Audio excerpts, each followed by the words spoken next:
Chloe's parents, with their eyes set on societal status and wealth, orchestrated a marriage for her to James Hawthorne, the scion of a prosperous family.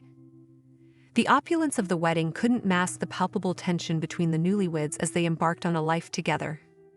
Chloe, a young woman with dreams and aspirations, soon found herself confined within the ornate walls of the Hawthorne mansion. James, though affluent, seemed more interested in his business ventures than in forming a genuine connection with his new wife. The room, adorned with gilded furniture, felt suffocating as Chloe tried to engage James in a conversation about their future. His responses were curt, his attention divided between the conversation and the papers strewn across his desk. "James, I was thinking, maybe we could plan a trip together, get to know each other better," Chloe suggested tentatively. James glanced up from his documents, his expression unreadable. "Chloe, my dear, I'm in the middle of something important. We can discuss this later." As the weeks passed, Chloe's attempts to bridge the emotional gap between them grew futile. James became increasingly absorbed in his work, leaving Chloe to navigate the lavish but lonely corridors of the mansion alone. One evening, as they sat for dinner in strained silence, Chloe mustered the courage to broach the subject of starting a family. "James, I've been thinking about having a family. It would bring us closer, don't you think?" He looked up from his plate, his eyes cold. "Chloe, my parents expect heirs, but now is not the time. I have more pressing matters to attend to." The disappointment etched on Chloe's face was met with indifference. The arranged union that promised security and prosperity felt more like a cage, tightening its grip on her dreams and desires. As she retired to her ornate bedroom that night, the grandeur of the surroundings failed to mask the emptiness she felt. The looming question lingered: was this the life her parents had envisioned for her? And would she ever find true companionship within the confines of this arranged union? As the days turned into months, Chloe's marriage to James unraveled behind the facade of opulence. The grand mansion echoed with the silent screams of Chloe's suffering, a cacophony drowned by the lavish parties and elegant events that adorned the Hawthorne name. One evening, after yet another public event where James paraded Chloe as a mere accessory, they returned home to the hushed corridors of their mansion. Chloe, dressed in an exquisite gown, looked at James with a desperate longing for acknowledgement. "James, can't we talk? Connect? It's been weeks since we had a real conversation," Chloe implored, her eyes searching his for a glimmer of warmth. He sighed, barely looking at her. "Chloe, there's nothing to discuss. I provide for you, don't I? What more do you need?" The coldness in his tone left Chloe speechless, her silent screams reverberating in the silence that followed. The situation escalated when, in a rare moment of vulnerability, Chloe tried to share her feelings with him. "James, I feel so alone. Can't we spend some time together? As a family?" Chloe's eyes pleaded for understanding. He dismissed her with a wave of his hand. "Chloe, you're overreacting. We have guests tomorrow. Be ready."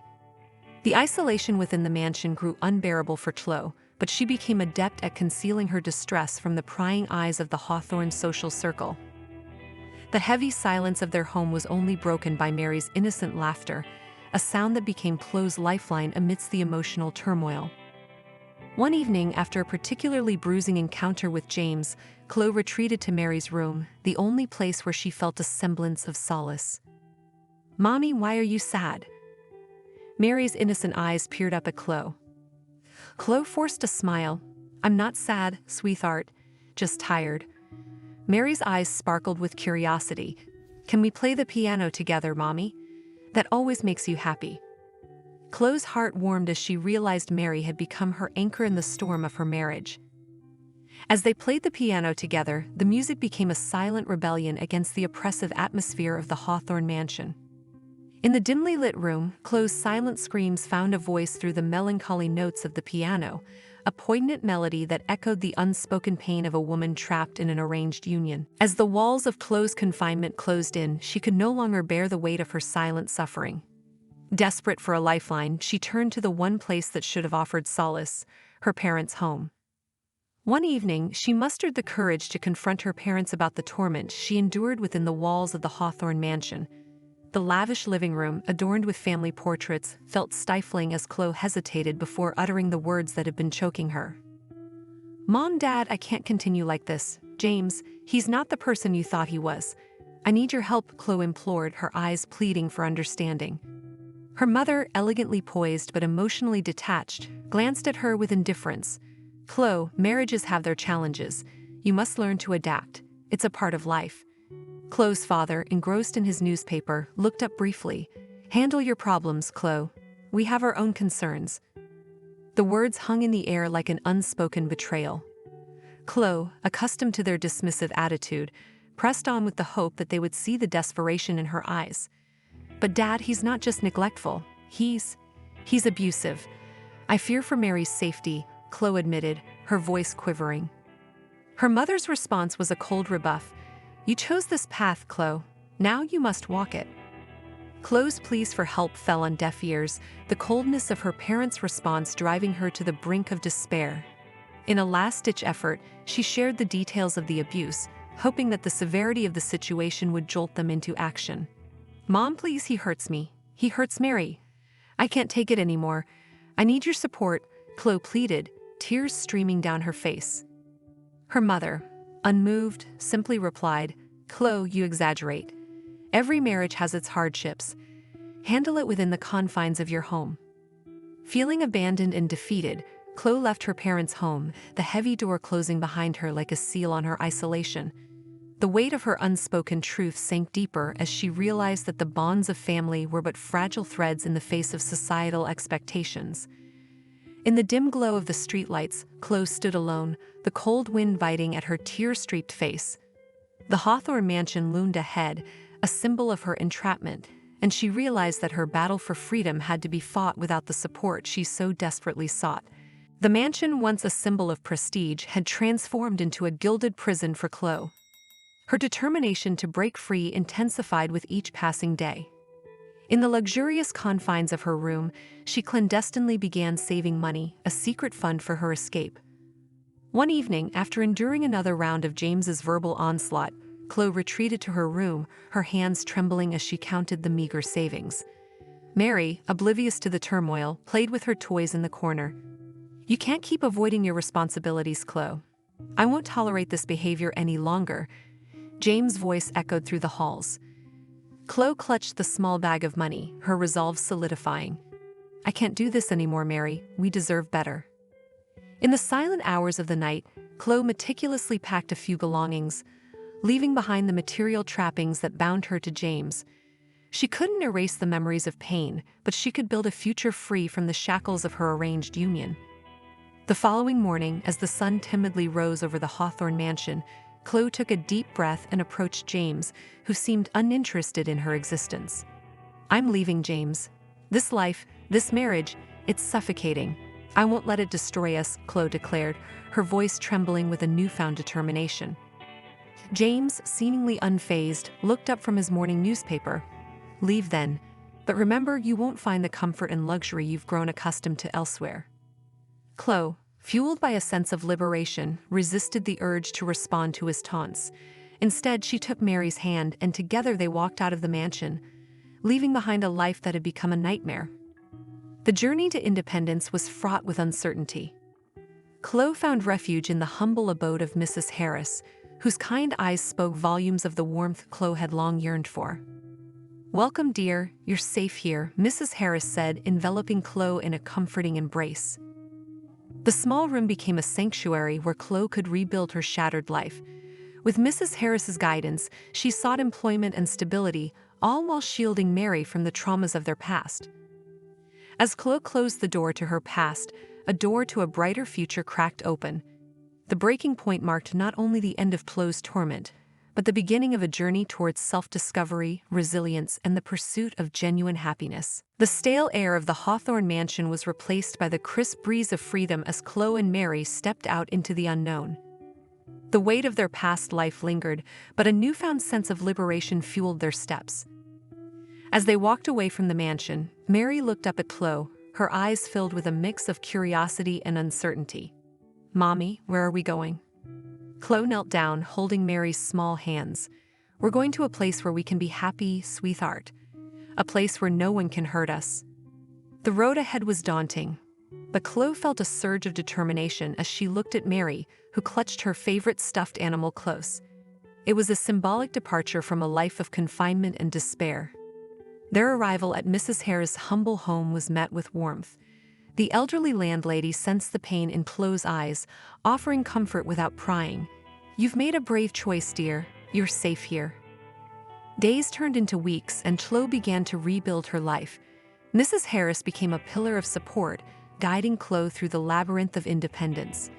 With a job secured and Mary enrolled in a nearby school, Chloe's sense of liberation deepened. One evening, as Chloe shared her journey with Mrs. Harris, the older woman nodded empathetically. "Sometimes, dear, the hardest prisons are the ones we build for ourselves. Breaking free is the first step to true freedom." The phone rang, interrupting their conversation. Chloe answered, and the voice on the other end sent shivers down her spine. It was James. "Chloe, you can't just disappear like this. Come back, and we can forget about all this nonsense," he declared with an air of entitlement. Chloe, no longer captive to his manipulations, stood her ground. "I won't be returning, James. Mary and I deserve more than the life you offered us." His enraged response echoed through the phone, but Chloe hung up, severing the last tether to her past.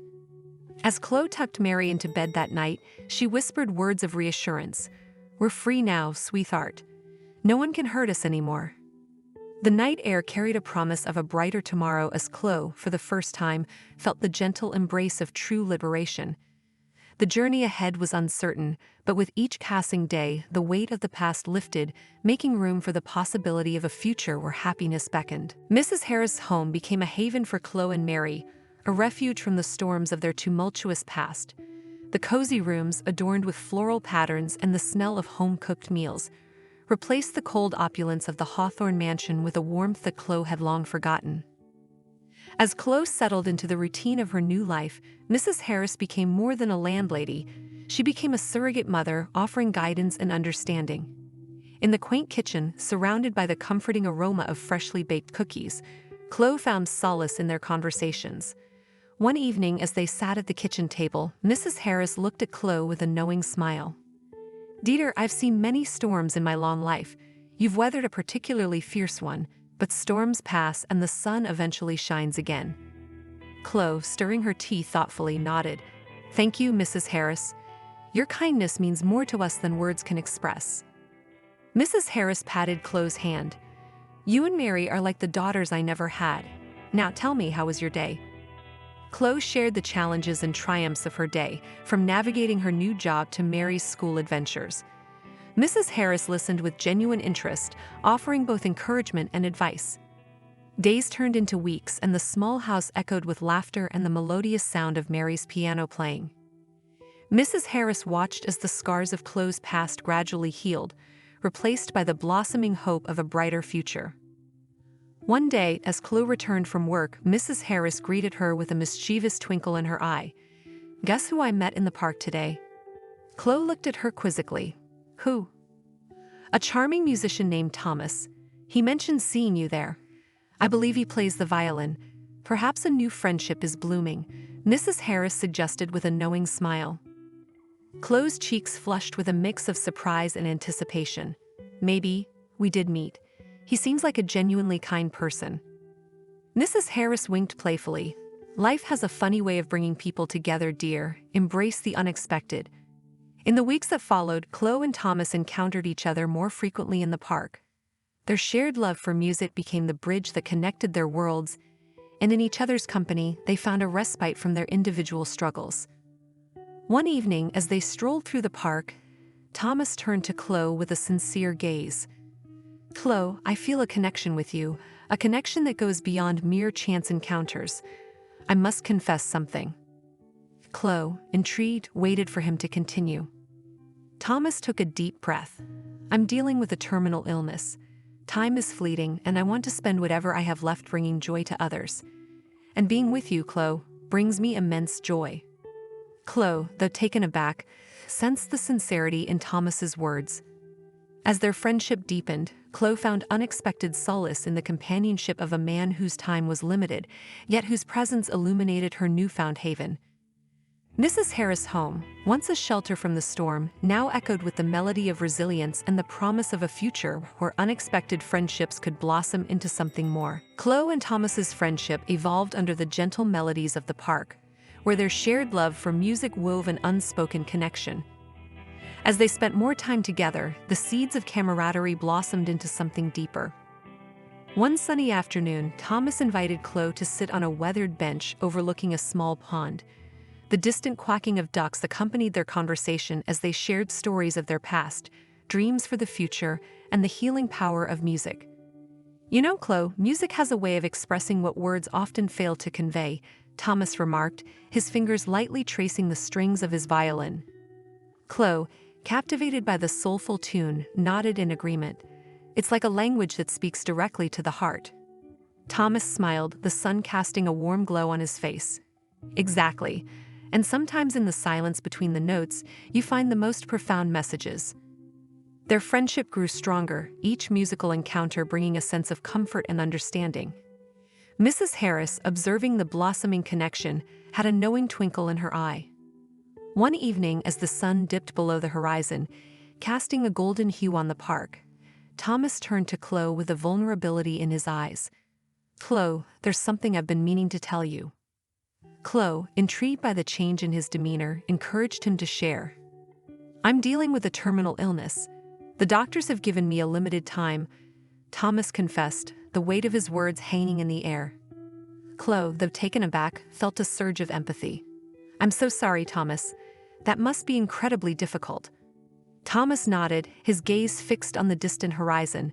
"It is, but meeting you has brought a new melody to my life. I want to spend whatever time I have left bringing joy to others." Chloe, touched by his sincerity, placed a comforting hand on his shoulder. "You've already brought joy to Mary and me. Your friendship means more than words can express." In the weeks that followed, Chloe and Thomas continued to share moments of laughter, music, and quiet contemplation. The fragility of time lent an urgency to their bond, yet it also infused their interactions with a profound sense of appreciation for each passing moment. One day, as they walked through the park hand in hand, Chloe couldn't help but express the gratitude she felt. "Thomas, you've given us so much joy. I never expected to find such a genuine connection." Thomas, his eyes reflecting a mixture of sadness and contentment, replied, "Chloe, life is a symphony of fleeting moments. I'm grateful for the melody we've created together." Their footsteps echoed through the park, a poignant reminder of the transient nature of life's melodies. In the quietude of the evening, Chloe and Thomas found solace in the shared understanding that some bonds, though destined to be ephemeral, could resonate eternally in the heart. As the seasons changed, so did the dynamics of Chloe and Thomas's connection. Their bond deepened, threading through the fabric of shared laughter, quiet reflections, and the bittersweet acknowledgement of Thomas's impending departure. One evening, as they sat in Mrs. Harris' living room, the atmosphere was charged with an unspoken understanding. The flickering candlelight cast shadows on the walls, creating an intimate setting for a conversation that lingered in the air.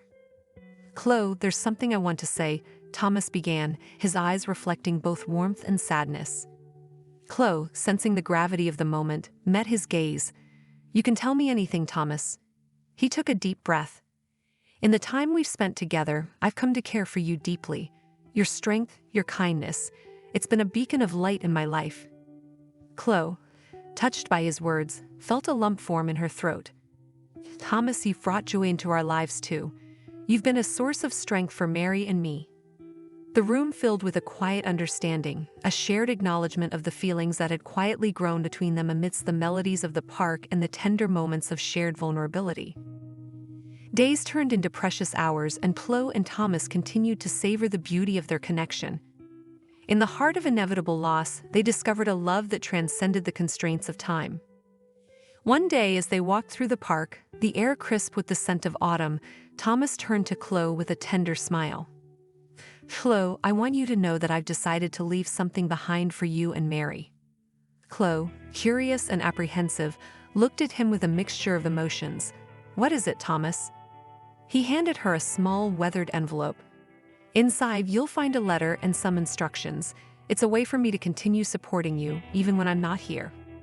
Touched by his thoughtful gesture, Chloe embraced him. "Thomas, you don't have to do this. Just being with you has meant more than any material possession." Thomas, his eyes reflecting gratitude, replied, "Consider it a way for me to express my love beyond the confines of time. Open it when you're ready." In the weeks that followed, as autumn faded into winter, Thomas's health declined. Chloe, Mary, and Mrs. Harris stood by him, their shared moments infused with a poignant awareness of the fleeting nature of life. On a quiet evening, as snowflakes danced outside, Thomas gathered the strength to share his final thoughts with Chloe. "Chloe, life is a tapestry of moments. I'm grateful for the beautiful threads you've woven into mine." Chloe, tears welling in her eyes, held his hand. "Thomas, you've brought light into our lives. Your melody will resonate in our hearts forever." In the aftermath of Thomas's passing, Chloe and Mary opened the envelope he left behind. The letter contained words of encouragement, love, and a promise of support that extended beyond the bounds of life. As Chloe read aloud the heartfelt words to Mary, they felt Thomas's presence in the warmth of their shared memories. Love, it seemed, had a way of transcending loss, echoing eternally in the quiet spaces of their hearts.